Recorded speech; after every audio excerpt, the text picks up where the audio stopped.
Hello and welcome to Property Mastermind Podcast. I'm Hilary Saxon. This is episode 151. This week, I interviewed Dan King. Dan went through the Property Mastermind mentoring program, but you will find this story incredibly inspirational. Dan is one hardworking guy who managed to do it. He did what many want to. He's transitioned from working full-time to full-time developing, which was his goal, his dream, and he's managed to make it come true. So jump on into the episode and just get a bit of inspiration and hear how Dan managed to transition over.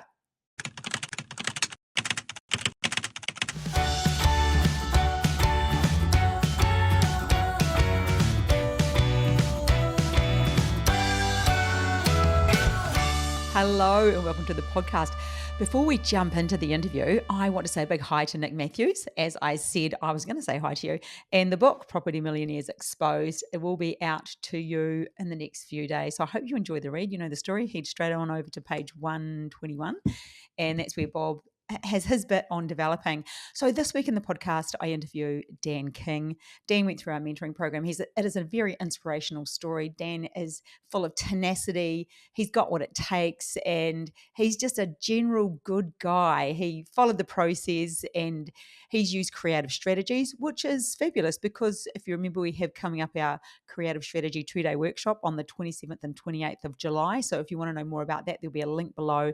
You won't want to miss that because Bob will be unpacking how they work. And there are so many. We call it a joint venture workshop, but joint venture is just one type of creative strategies. So Dan has used those to get through many developments like many of our students do. So I hope you're inspired and enjoy the chat that I had with Dan. Hi guys, today for our expert interview, talking to Dan King from Victoria. Dan's a property developer who transitioned from the workplace into property. So I thought you'd find him interesting because most people want to be Dan, be just like Dan. It's like Bob. They either want to be like Bob or they want to be like Dan. And there's a lot of people that want to do what you've done, Dan. So I thought that your story and journey would be really useful for people moving forward. So thank you so much for giving us your time. My pleasure. And let's just jump right in. So I'm going to start with, why did you get into property developing? I always was interested in property from when I was young. I guess my parents never did property, but I was always just excited about the opportunity. I don't really know. I guess I'm just trying to think, to be honest. I just sort of liked it when I was young, and I never really had any reason. My parents weren't into property. No one I knew was into property. I used to read real estate magazines. I think it was just a lust that was just in me, and there's no real reason. I don't know why, but I always liked it from when I was probably 15 or 16. I was interested in it. I was going to ask how old young was, so that is young, and that's not all that long ago. No, that's a couple of years ago, but not too many. So having that like burning desire that you had no idea where it come from, how did you know like even where to start? Well, I just knew that I needed a deposit. So I just started on that. I was a spray painter when I was young, did an apprenticeship, and I saved up $13,000 spraying in cars, and I just started there. And then from there, I knew that I needed to find a cheap property, and that's how I got going. That's how the wheel started turning. So that your first property was just an investment, wasn't it? You kept it for a while. It was just a farm property, $180,000, very cheap, but I loved it and it was mine. And I renovated it and worked on it. And, you know, I came home every day and did something to the house, and I loved it. I loved the process. I didn't make a lot of money, but I loved the process. And I bought my first property, and it did make some profit, and that enabled me to go forward to do some other things. And I like knowing you, Dan, because I've worked with you, but I know that you are a hard worker. So hearing you say, I'd go home from work and work on my property, like that is you, I could see, because you have that dream about what you want and you're always working towards something really amazing. And I think that's something I know about you that you might not be prepared to say, but you really are a hard worker. Well, thank you for that. I appreciate the compliment. You're welcome. So what did you do before you became the property man you are now? What were you doing? What was your JOB? I worked as a spray painter. But I wanted to be the best I could be. Yeah. So I worked in a little country town and eventually I got a job on the Gold Coast for a bigger company, BMW. And eventually I started working for Porsche. I was just a spray painter, but I wanted to be the very best I could be at what I did. I made very low income, but I got better and better and better. And I think over time, the persistence and tenacity is what really paid off. Spray painters don't earn high wages. It's not a high income job, but the hours, enough of them, and you can earn a high income. So I guess I sort of made some mistakes when I was young. I didn't go to college, didn't go to university. I go to university now I've learned, but I didn't when I was young, and I got a low paying job, but it was a very hard battle trying to buy a property being a spray painter, but I found a way. I got it done. Yeah, wow, that's really interesting. Like just digging in, tenacity. That's what I see about you now. I think that you've just taken that forever. Were you always like that as a child? I think so. I was always pretty persistent. My first job before spray painting, I actually shoveled horse manure at the racetrack. It's at Ballina racetrack it was. I used to get up at 4 in the morning before school. I'd go and shovel manure until 7 a.m. Then I'd go to school all day. Then I'd come home in the afternoon and go back to the racetrack. So I worked with Brett Lazzarini was his name, the racehorse trainer at the time.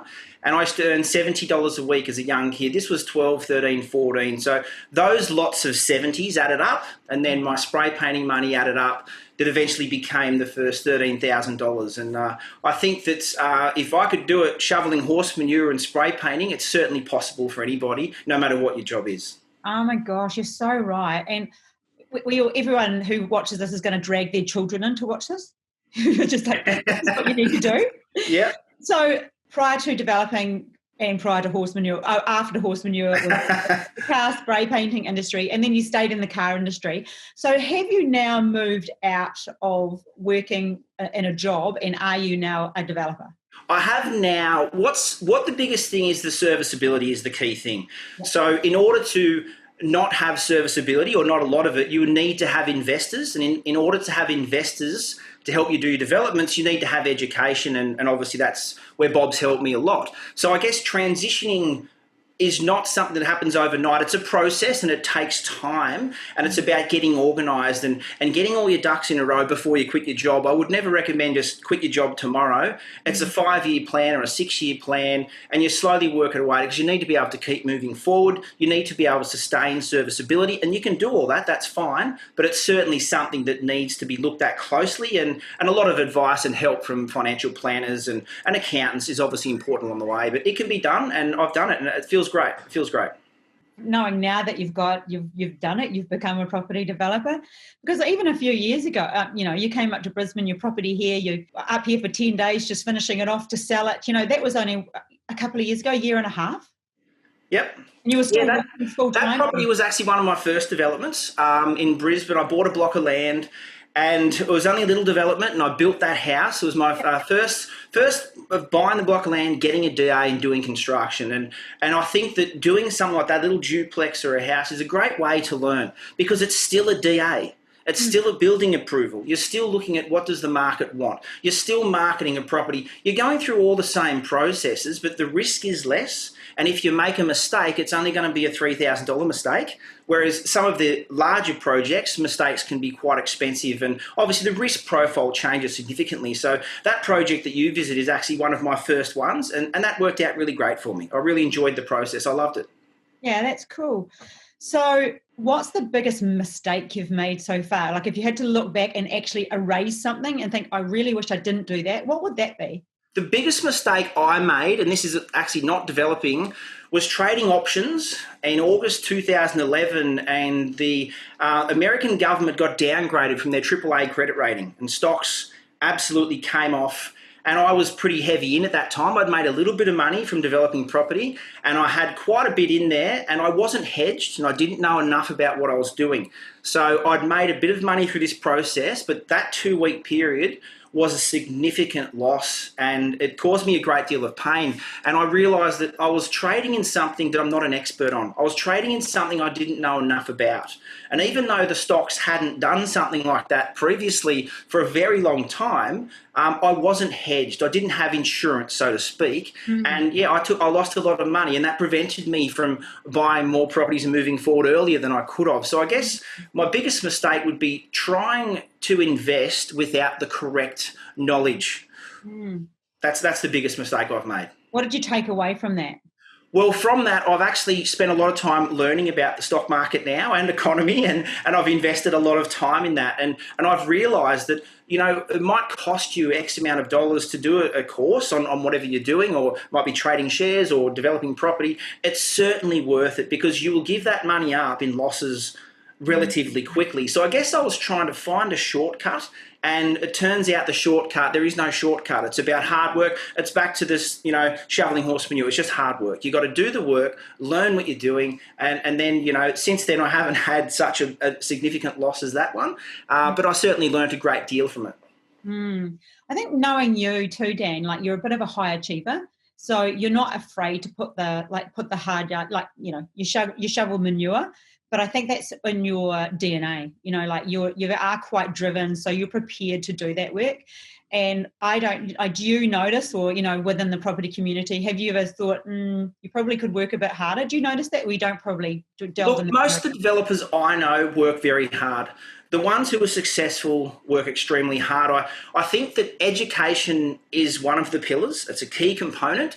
And with that is hard work and tenacity. Now, you don't have to be brilliant. I'm not the most intelligent person that you will ever meet, I can assure you of that. But I'm very persistent and I have had the correct education. So that's all you really need. You just need a burning desire and persistence and the correct education. Those two things, you can be a great developer. There's nothing else you really need, but you certainly can't just get the education and then coast along and sort of dribble across the line. That's not going to work. You're going to need to put in a lot of hours. And if you're like me and working a full-time job, then you have to do it at night.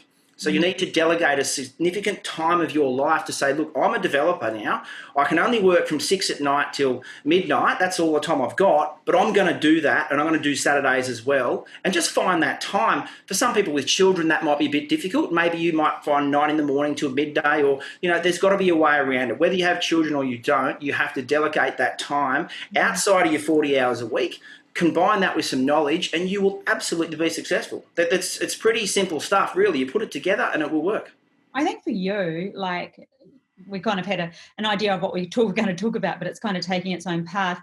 But you actually gave up a lot. You gave up weekends, but you've actually done it quite fast, Dan. From when I met you, you were just out of a workshop, signing up to mentoring. Now you've gone from, Dan working to Dan the property developer. And I use you as a model. And I talk about you often because I think you not only do you work hard, you do things properly.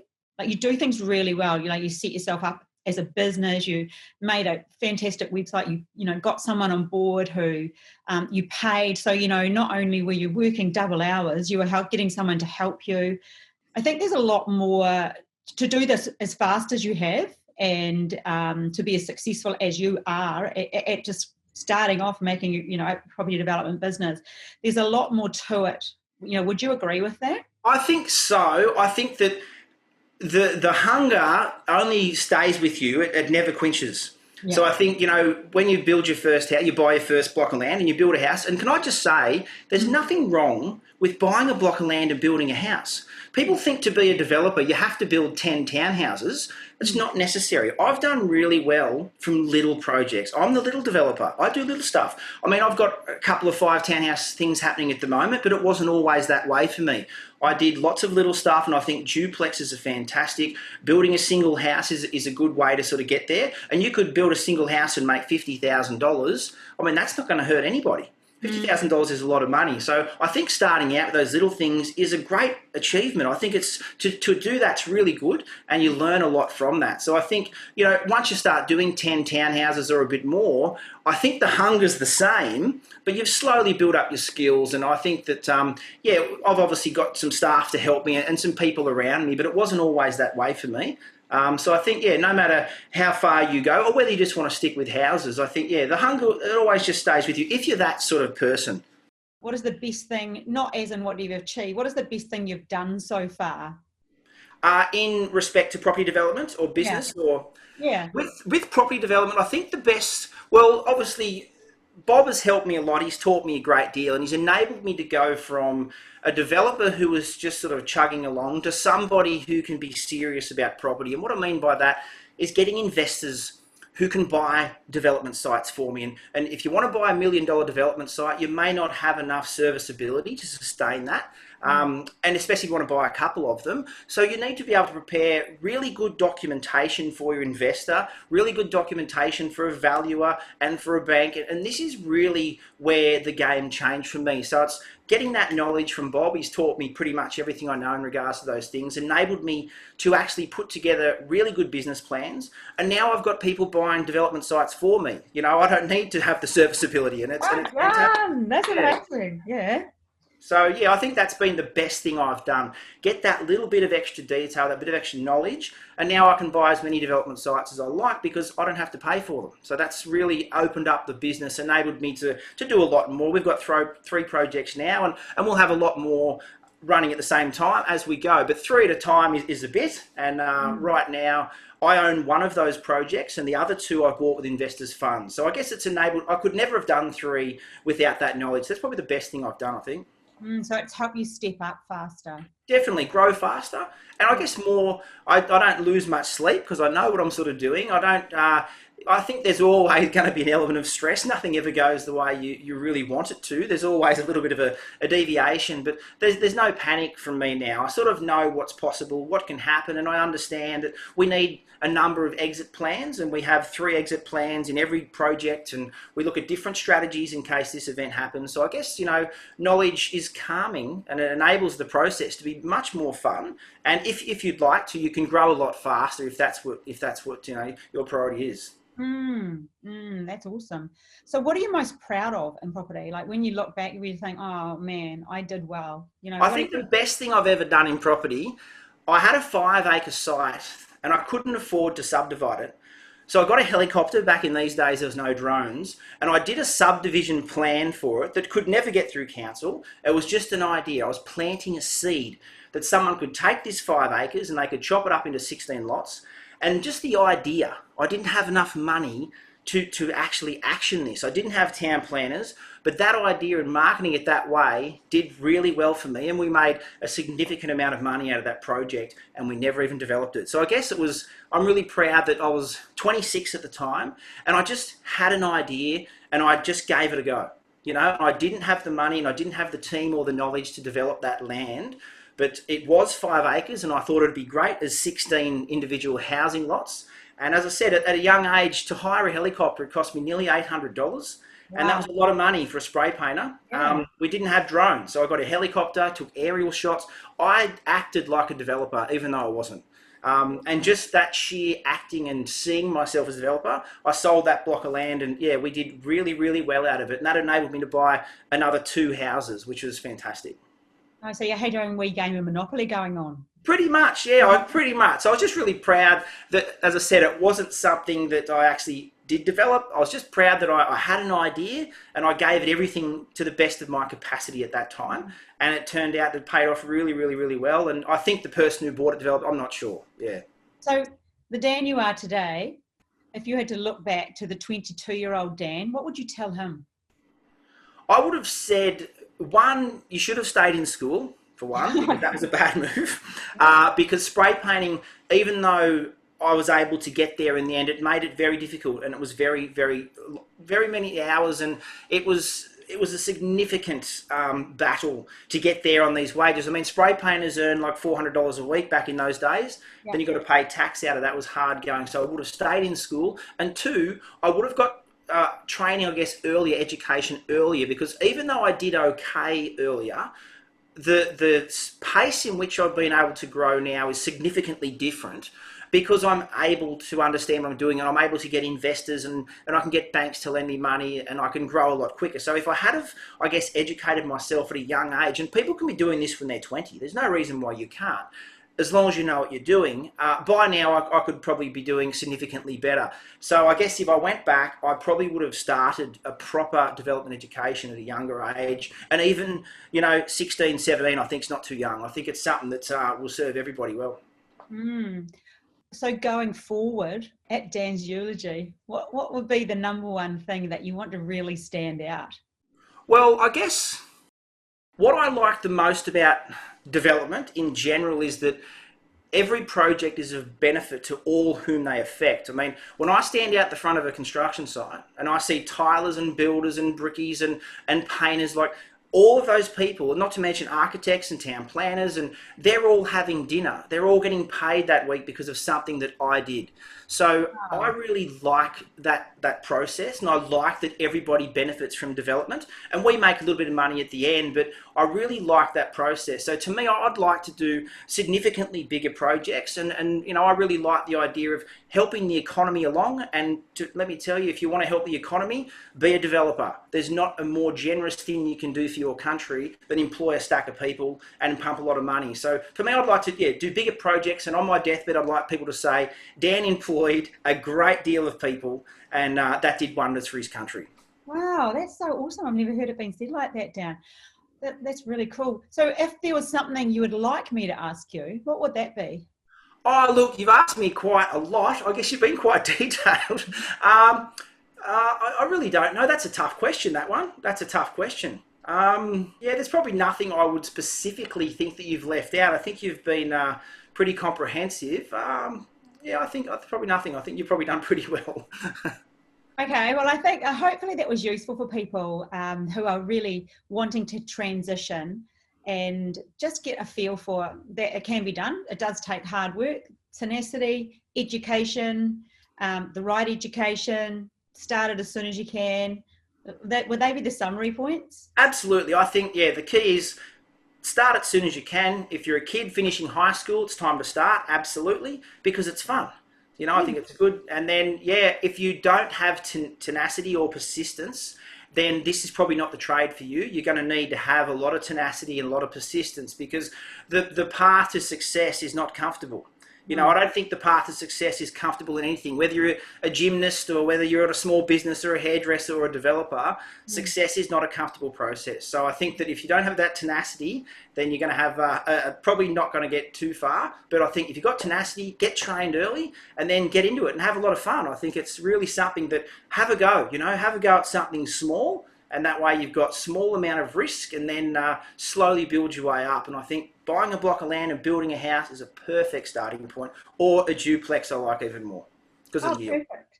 Okay, Dan, thank you so much for your time, and just really appreciate your generosity and sharing, just to kind of give Joe average, you know, like just normal Australians, the odd Kiwi living in Australia, foreigners, Chinese, Indian, whatever, just giving people the idea that anyone can do it. You've just got to, put the time in, do the work. But Well, definitely. I did as a spray painter, so I'm not sure what your employment is, but anybody can do it 100%. And if you've got to shovel some horse manure, then that's fine. You do that too, whatever it takes. Everyone shoveled a bit of horse manure. Spoken it. All right, cool. Thank you so much, Dan. No worries. My pleasure.